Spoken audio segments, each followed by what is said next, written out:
नमः संस्कृताय। जय हिंद साथियों। सभी अभ्यर्थियों को मेरी तरफ से शुभकामनाएं। आप परीक्षा की तैयारी कर रहे हैं और जो भी अभ्यर्थी 11वीं क्लास के विद्यार्थी हैं वे परीक्षा की दृष्टि से तैयारी कर रहे हैं, उनके लिए भी शुभकामनाएं। आप तैयारी करके अच्छा नंबर लाइए और यदि इस चैनल पर आप नए हैं तो चैनल को सब्सक्राइब जरूर करेंगे, अन्य मित्रों तक इसे पहुंचाएं। और आपको लाभ मिल रहा है कि नहीं मिल रहा है, यदि मिल रहा है तो और क्या क्या आपको चाहिए कमेंट करके आप बताएंगे। ऑनलाइन क्लास संपूर्ण पाठ पढ़ने के लिए आप कांटेक्ट कर सकते हैं, उसके लिए अलग से लाइव क्लास होती है और वैसे आपको यहाँ से भी लाभ मिलेगा। देखिए अच्छी तरह से पढ़िए। पढ़ते हैं ब्रह्मचारी पार्वती संवादः। ब्रह्मचारी पार्वती संवादः, यह पाठ कालिदास जी के विषय में थोड़ा सा जान लेते हैं। कालिदास जी संस्कृत के बहुत प्रसिद्ध कवि हुए हैं।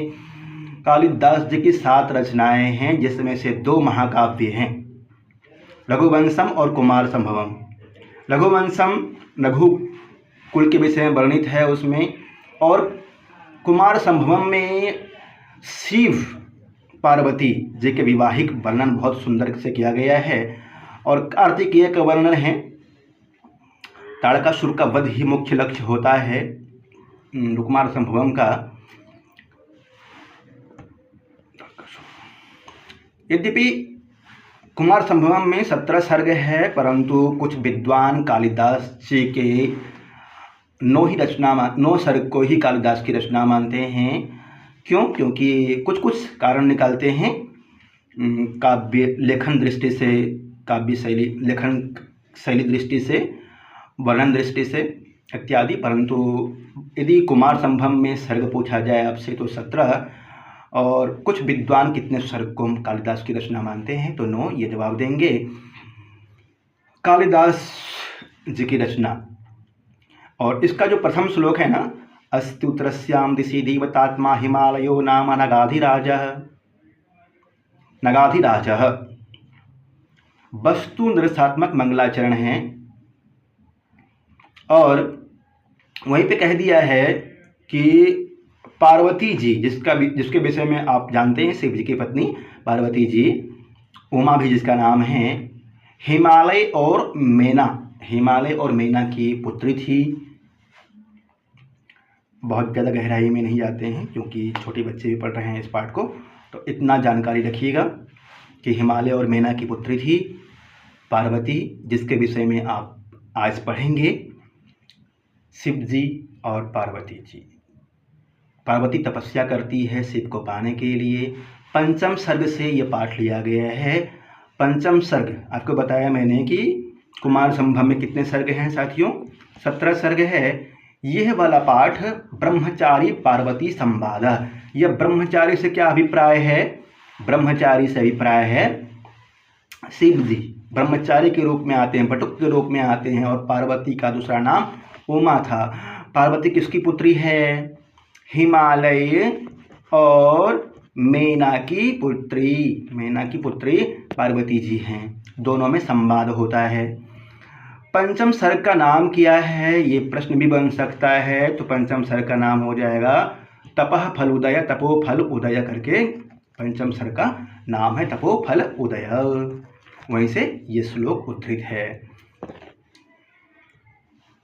कालिदास जी संस्कृत काव्य जगत मंडले कवि दिवाकर कालिदास निज प्रतिभा प्रकर्षेण सर्वं काव्य जगत द्योतयति ही। संस्कृत काव्य जगत के मंडल में, संसार में कवि दिवाकर, कवि जो कि स्वयं में प्रकाशित हैं, सूर्य के समान कवि कालिदास, निज प्रतिभा प्रकर्षेण अपनी प्रतिभा के कारण से संपूर्ण जगत को प्रकाशित करते हैं। विक्रमादित्यस्य सभायां विराजमानो अयमासीत्। यह प्रश्न बन सकता है कि कवि कालिदास जी किसके सभा में विराजमान रहते थे? विक्रमादित्य के सभा में विराजमान रहते थे कवि कालिदास।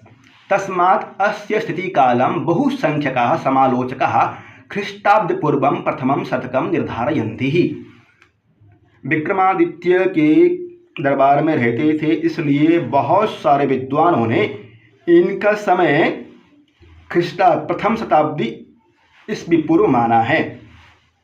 एतेन महाकविना रघुवंश कुमार संभवाख्यम महाकाव्यद्वयं मेघदूत नामकं गीतिकाव्यं ऋतुसंहाराख्यं खंडकाव्यं मालविकाग्निमित्रं विक्रमोर्वंशीयं शकुंतलाभिधान रूपकानि रचितानि। इन्होंने कौन कौन से काव्य की रचना की है एक बार शॉर्टकट में देख लीजिए। एतेन किसने? कालिदास न कालिदास जी ने, कालिदास जी महाकवि ने रघुवंश महाकाव्य जिसमें कि 17 सर्ग हैं, नहीं 19 सर्ग है, रघुवंश महाकाव्य में 19 सर्ग है। कुमार संभवम जिसमें कि 17 सर्ग है, कुमार संभव से ये पाठ लिया गया है। दोनों महाकाव्य है। महाकाव्य द्वयम, कालिदास जी के महाकाव्य कितने हैं? 2 हैं। मेघदूत नामकम गीतिकाव्यम, मेघदूत गीतिकाव्य है। और खंड काव्य भी बोलते हैं। ऋतुसंहाराख्यम खंड काव्यम, ऋतुसंहार खंड काव्य है जिसमें कि 6 ऋतुओं के बारे में बहुत ही सुंदर वर्णन है। मालविकाग्निमित्रम विक्रमोर्वंशीयम शकुंतलाभिधानम, मालविकाग्निमित्रम, मालविका और अग्निमित्र की कहानी है बहुत सुंदर।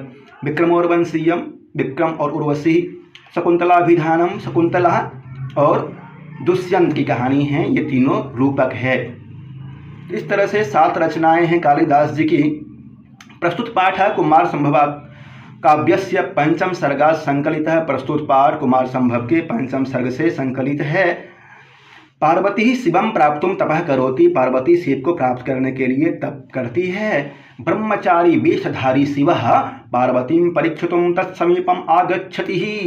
एक ब्रह्मचारी वेशधारी शिव पार्वतीं परीक्षितुम, पार्वती की परीक्षा लेने के लिए, परीक्षितों में तुमुन प्रत्यय है, परीक्षितुम, पार्वतीं परीक्षितुम, पार्वती की परीक्षा लेने के लिए कौन आते हैं? शिव जी। किसके रूप में आते हैं? बटुक के रूप में। किस सर्ग में?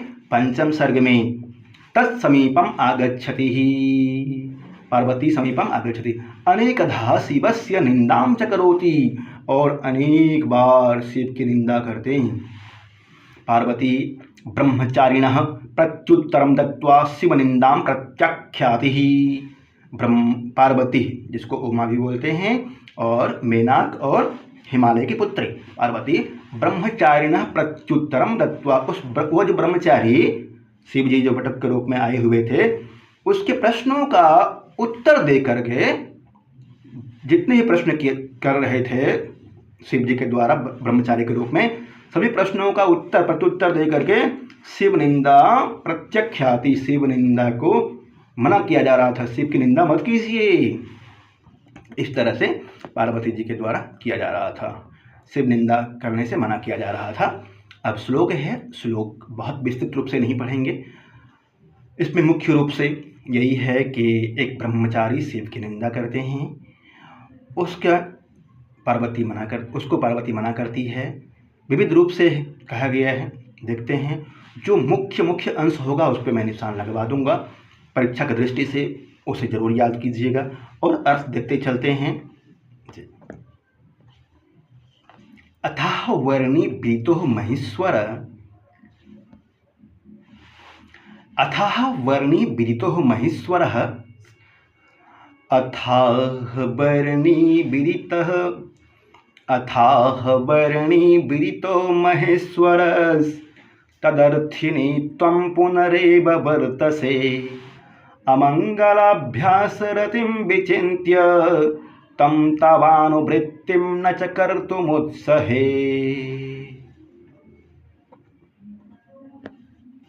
अथ आह मतलब कहने के अर्थ में है कहा। किसने कहा? महेश्वरः, महेश्वरः कहा शिव, शिव जी ने। अथ आह कहा, किसने? शिव जी ने कहा। महेश्वरस्, वर्णी मतलब ब्रह्मचारी वेशधारी, विशेषण है ये। वर्णी महेश्वर, महेश्वर शिव जी ब्रह्मचारी वेशधारी हैं। त्वं पुनरेव वर्तसे अमंगलाभ्यास रतिम विचिन्त्य, विचिन्त्य में लिया प्रत्यय, तम तवानुवृत्तिम न च कर्तुमुत्सहे। इस तरह से शिव जी के द्वारा कहा जाता है। इसका अर्थ पढ़ करके आगे बढ़ते हैं ना। तब उस ब्रह्मचारी ने कहा, शिव को मैं जानता हूँ। अतः वर्णी, वर्णी महेश्वरः, उस ब्रह्मचारी ने कहा कि मैं ईश्वरः, मैं शिव को। उस ब्रह्मचारी ने कहा, जो बटुक ब्रह्मचारी है, किससे? पार्वती से, कि शिव को मैं जानता हूं और तुम उसी शिव की कामना कर रही हो। अमंगलाभ्यास वस्तुओं में रुचि को जानकर तुम्हारा अनुमोदन करने के लिए मैं और अधिक उत्साहित हूं। अमांगलिक वस्तुओं में रुचि को जानकर तुम्हारा अनुमोदन करने के लिए मैं और अधिक उत्साहित हूं। इस तरह से उस ब्रह्मचारी के द्वारा कहा गया। पार्वती की इच्छा को जानने के बाद ब्रह्मचारी ने कहना शुरू किया कि मैं शिव को अच्छी तरह जानता हूँ। अथाह वर्णे विदितः समाययो, जिसने कामदेव को भस्म करके तुम्हारी उपेक्षा की। शिव जी ने कामदेव को भस्म कर दिया था और पार्वती जो तप कर रही थी उसकी उपेक्षा कर दी। इस तरह से वो ब्रह्मचारी बार बार बटुक, जो बटुक रूप में आया हुआ है शिव जी, वो पार्वती जी को बार बार शिव जी की बुराई करके उनसे विमुख होने की कामना करते हैं, किसी तरह से विमुख हो जाए। इसलिए उनके मन में विविध क्वेश्चन डालते रहते हैं, विविध संशय डालते रहते हैं। जिसने कामदेव को भस्म करके तुम्हारी उपेक्षा की वह सर्वदा अशुभ कार्यों में संलग्न रहते हैं। शिव जी के बारे में बताया जा रहा है, वह सर्वदा अशुभ कार्यों में संलग्न रहते हैं, अमंगल वस्तुओं से प्रेम करते हैं, शमशान में विचरण करते हैं, चिता के भस्म लगाते हैं। पुनः उसने कामदेव को नष्ट करके तुम्हारे प्रेम का तिरस्कार किया था। तथापि तुम ऐसे शिव को पति के रूप में प्राप्त करना चाहती हो तो मैं कदापि तुम्हारी इच्छा का अनुमोदन नहीं कर सकता हूँ। कदापि मैं तुम्हारी इच्छा का अनुमोदन नहीं कर सकता हूँ। इस तरह से बटुक कहता है पार्वती जी से। अमंगलाभ्यास रतिम, अमंगलिक वस्तुओं में जिसकी रति है, किसकी? शिव जी के। तवानुवृत्तिम न च कर्तुम उत्सहे, तुम्हारी इस इच्छा को मैं पूर्ण नहीं कर सकता हूँ। तब किसके लिए आया यहाँ पे? पार्वती जी के लिए। अथाह वर्णी आह, कहा, किसने कहा? वर्णी ब्रह्मचारी ने। क्या कहता है? महेश्वरः विदितः, मैं उस महेश्वर को मैं जानता हूँ जिसकी तुम कामना कर रहे हो, जिसके लिए तुम पूजा कर रहे हो। तदर्थिनीं त्वं पुनरैव वर्तसे, जिसके विषय में तुम सोच रहे हो, कामना कर रहे हो, जिसकी। वो अमंगल वस्तुओं को चाहता है, अमंगल वस्तुओं के साथ में रहता है। इस तरह से शिव जी की बुराई किया जा रहा है ब्रह्मचारी के द्वारा। पुनः अगला श्लोक है, उसका प्रसंग इस तरह से है। छद्म वेश धारण की वे ब्रह्मचारी स्वयं शिव के अमंगलकारी स्वरूप की निंदा करते हुए पार्वती को समझाता है कि शिव तुम्हारे योग्य वर नहीं है, अतः शिव को पति के रूप में पाने की इच्छा छोड़ देनी चाहिए। यहाँ से आगामी 7 श्लोकों में शिव की निंदा पूर्वक पार्वती को तप से विरत करने के कथन का वर्णन किया गया है।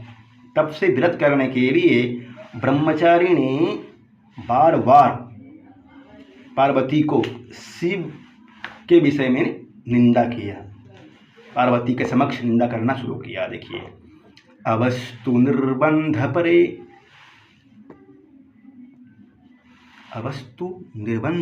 कथम न तो करो अयम आमुक्त विवाह कौतुकः करेण शंभो वलीयकृताहिना सहिष्यते तत्प्रथमः अवलंबनम्।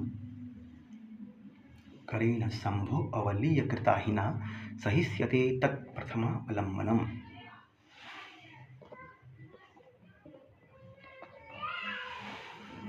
अवस्तु निर्बंध परे कथम न तुः करो अयम आमुक्त विवाह कौतुकः करेण शंभो वलयकृताहिना सहिष्यते तत्प्रथमावलंबनम्।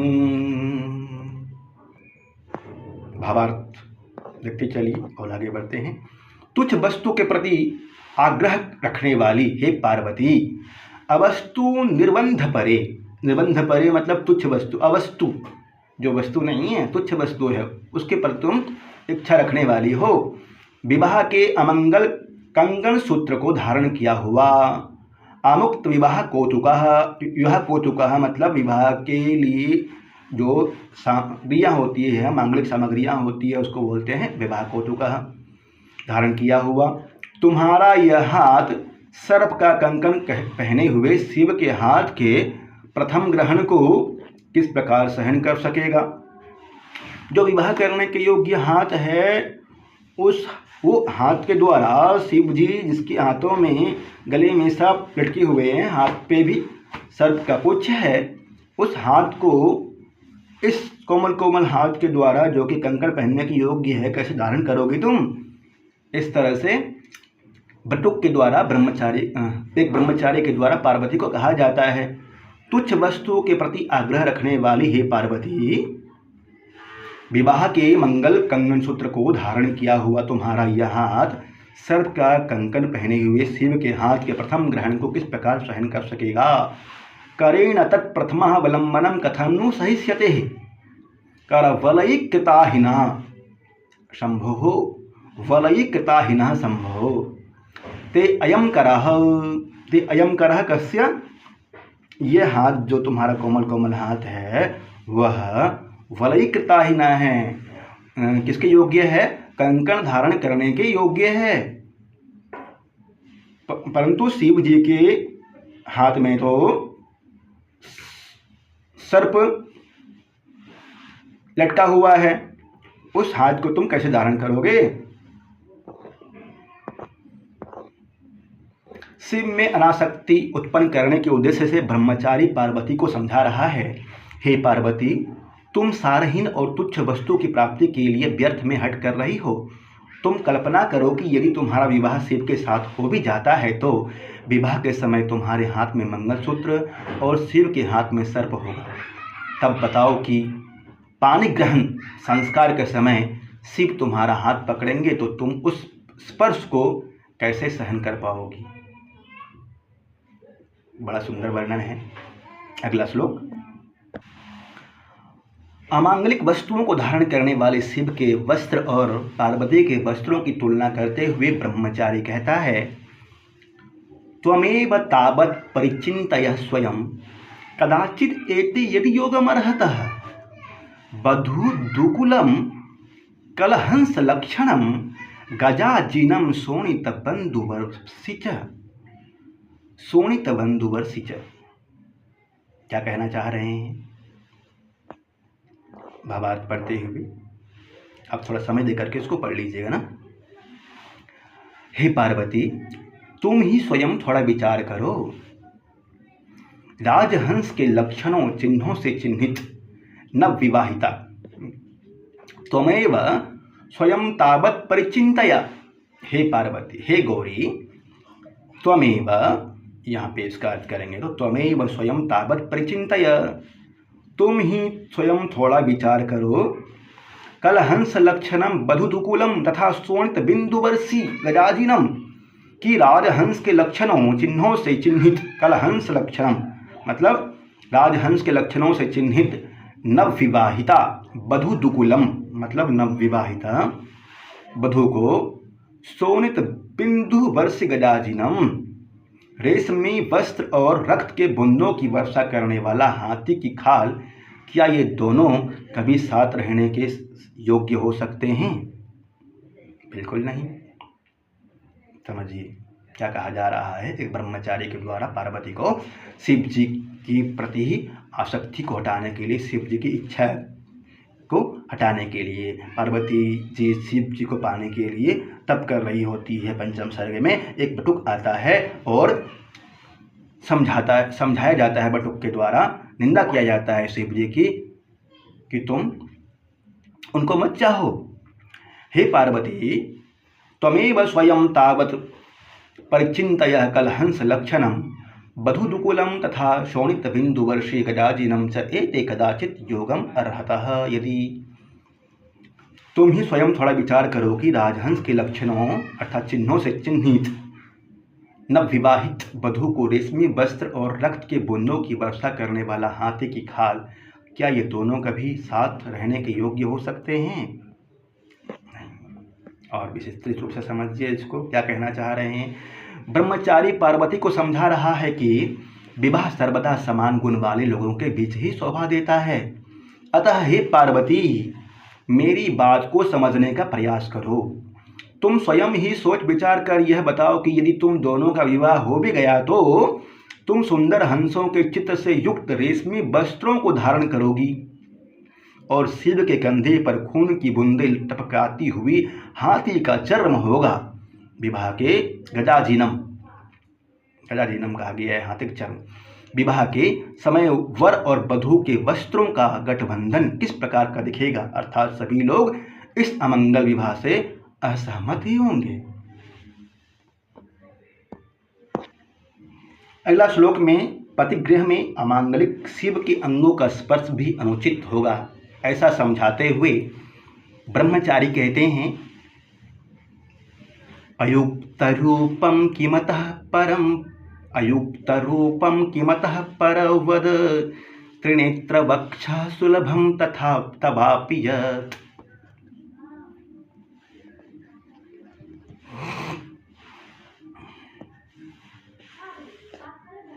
अयुक्त रूपम किमतः परवद त्रिनेत्र वक्षः सुलभम तवापि यत्। स्तनद्वये अस्मिन् हरिचन्दनास्पदे पदं चिताः भस्मरजः करिष्यति।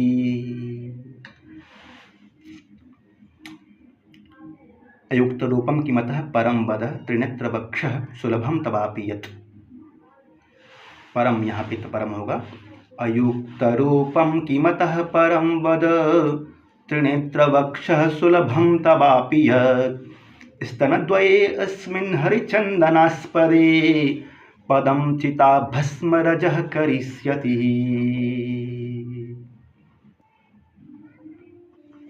इसका अन्वय है त्रिनेत्र वक्षः तव सुलभम अपि अतः परम। शिव का वक्षस्थल यदि तुम्हें प्राप्त हो भी गया तो इससे बढ़कर अनुचित बात और क्या हो सकती है, बताओ। क्योंकि हरिचंदन से लिप्त इन दोनों स्तनों पर चिता की भस्म की धूली लग जाएगी। जो हरिचंदन से लेप किया हुआ है उस पे जैसे ही शिव जी के पास जाओगे तुम उनसे मिलोगे, उस पे चिता की भस्म लग जाएगी। इस तरह से ब्रह्मचारी के द्वारा कहा जाता है। ब्रह्मचारी पार्वती को समझाते हुए कहता है कि शिव के साथ तुम्हारा विवाह कदापि उचित नहीं माना जा सकता। तुम अपने सुंदर स्तनों पर दिव्य हरिचंदन का लेप करती हो और वह शिव अपने वक्षस्थल पर चिता की भस्म लगाता है। आलिंगन के समय शिव के वक्षस्थल पर लगी शमशान की राख जब तुम्हारे स्तनों पर लग जाएगी तो ऐसी स्थिति में बताओ कि इससे बढ़कर अनुचित और क्या होगा। कुमार संभवम में शिव जी और पार्वती जी के वैवाहिक जीवन से संबंधित बहुत ही मार्मिक वर्णन है, बहुत ज़्यादा खुल्लम खुल्ला वर्णन किया गया है। हमें पाठ से मतलब रखना चाहिए, कुछ सीखना है हमें। कवि ने वर्णन किया है तो कुछ सोच समझ के किया होगा। अगला श्लोक है, शिव से विवाह हेतु हतोत्साहित करते हुए ब्रह्मचारी पार्वती की शोचनीय स्थिति का वर्णन कर रहे हैं। हतोत्साहित कर रहे हैं बार बार। द्वयं गतं सम्प्रति शोचनीयतां समागमः प्रार्थनयः पिनाकिनः शिव जी के लिए। कला च सा कान्तिमती कलावतस्त्वमस्य लोकस्य च त्रिनेत्रकौमुदी। कला च सा कान्तिमती कलावतस्त्वमस्य लोकस्य च नेत्रकौमुदी। एक ब्रह्मचारी जो कि शिव जी ब्रह्मचारी के रूप में हैं और शिव जी की निंदा किया जा रहा है पार्वती के समक्ष। क्या कहते हैं, शिव को प्राप्त करने की इच्छा से इस समय दो वस्तुएं शोक करने के योग्य हैं। क्या क्या? एक तो चंद्रमा की कांतिपूर्ण वह कला 16वां भाग, और दूसरी तुम जो इस संसार के नेत्रों की ज्योत्सना अर्थात चांदनी हो। दोनों शोक करने के योग्य हैं। क्यों? और समझिए। एक शब्द आया था पिनाकिना, शिव जी के लिए आया, ध्यान रखना है ना, प्रश्न पूछ सकता है। अमांगलिक शिव को प्राप्त करने पर पार्वती के भावी दुर्दशा की ओर संकेत करते हुए ब्रह्मचारी कह रहा है कि हे पार्वती, तुम शिव के साथ विवाह करने का हठ छोड़ दो। अमांगलिक शिव के संसर्ग को प्राप्त करके चंद्रमा की प्रसिद्धि कांतिमती कला शोचनीय स्थिति को प्राप्त हो गई है, अर्थात पूर्णिमा की चंद्रमा अपनी कई कलाओं को खोकर अपना प्रकाश छीन करवा चुकी है। पुनः तुम भी वही कार्य करना चाहती हो। अच्छी से अच्छी वस्तु भी अमंगल के संसर्ग से अपनी शोभा खो देती है। तुम अपने रूप, गुण, शील और सौंदर्य के कारण इस संसार की ज्योत्सना हो। अमांगलिक शिव की अर्धांगिनी बनकर शिव के मस्तक पर स्थित चंद्रकला की भांति तुम भी शोचनीय स्थिति को प्राप्त करोगी। इस तरह से ब्रह्मचारी के द्वारा कहा जाता है। अगला श्लोक, कन्या के अनुरूप वर की खोज की जाती है, किंतु तुम्हारे अनुरूप शिव में एक भी गुण अथवा योग्यता नहीं है। इस तरह से ब्रह्मचारी के द्वारा कहा जाता है पार्वती जी को। बपुष विरूपाक्षमलक्ष्य जन्मता दिगंबर त्वेन निवेदितं वसुः वरेषु यत् बालमृगाक्षि मृग्यते तदस्ति किं व्यस्तमयि तदस्ति किं वरेषु यद् बालमृगाक्षि मृग्यते तदस्ति किं व्यस्तमपि त्रिलोचने।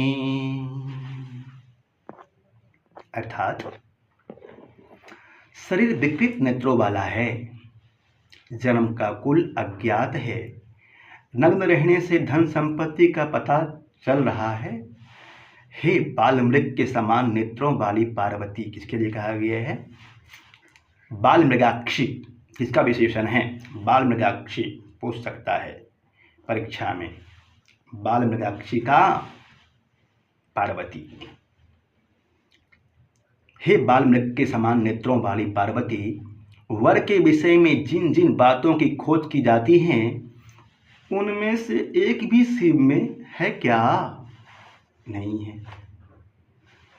शमशान में रहने वाला, पर शमशान में निवास करने वाला, शरीर पे भस्म लेपन करने वाला, भूतों के साथ विचरण करने वाला,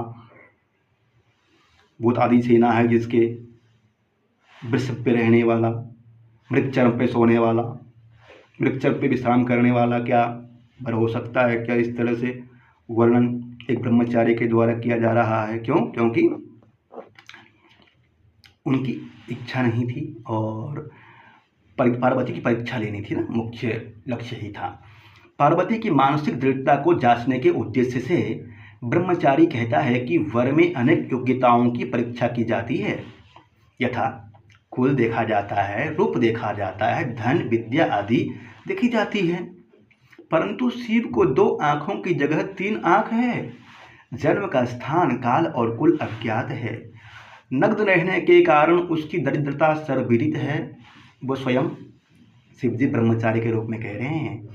कहने का अभिप्राय है कि वर में जितनी भी योग्यताएं होनी चाहिए उनमें से एक भी शिव में नहीं है। स्वयं कह रहे हैं शिव।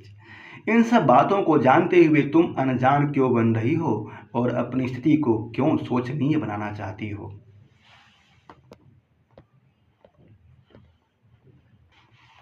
अगला श्लोक में शिव की पर्याप्त निंदा कर लेने के उपरांत अनेक प्रकार से विवाह की अभिलाषा के अनुचित्य का प्रतिपादन करते हुए ब्रह्मचारी पार्वती को करणीय कार्य का उपदेश देता है। ब्रह्मचारी पार्वती से कहता है क्या करना चाहिए तुम्हें।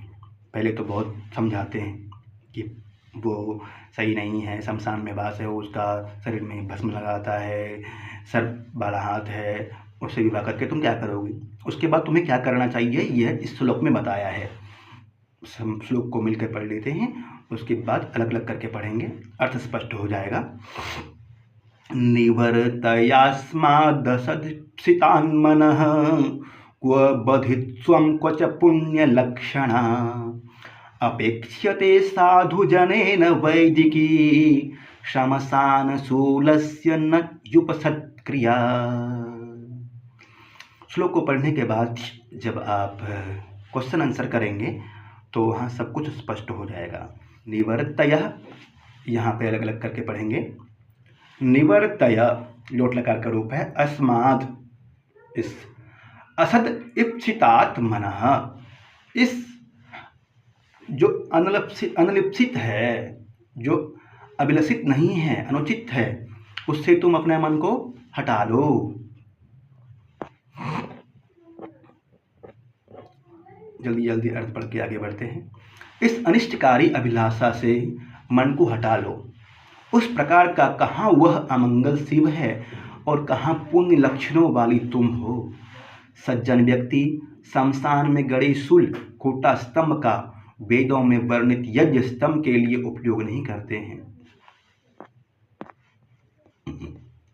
ब्रह्मचारी पार्वती को समझाते हुए कहता है कि हे पार्वती, मैंने शिव के संबंध में सभी वास्तविकताओं से तुम्हें अवगत करा दिया है, अतः उस अमंगलकारी शिव को प्राप्त करने की अभिलाषा का परित्याग कर दो।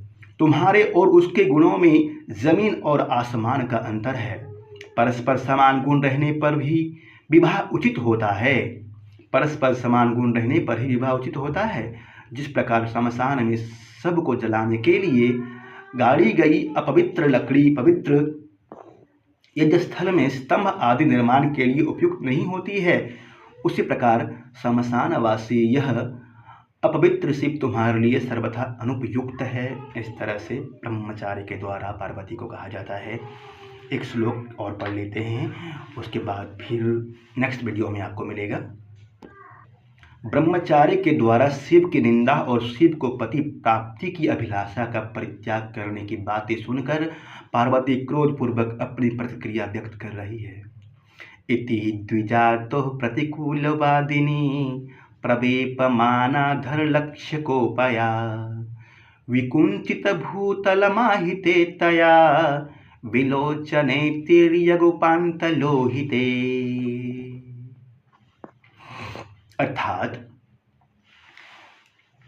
इति प्रकार ब्राह्मण के द्वारा प्रतिकूल वचन बोलने पर, इति द्विजातो ब्राह्मण प्रतिकूलवादिनी, अर्थात ब्राह्मण के द्वारा प्रतिकूल वचन बोलने पर फड़कते हुए अधरों से जिसका क्रोध अभिव्यक्त हो रहा था।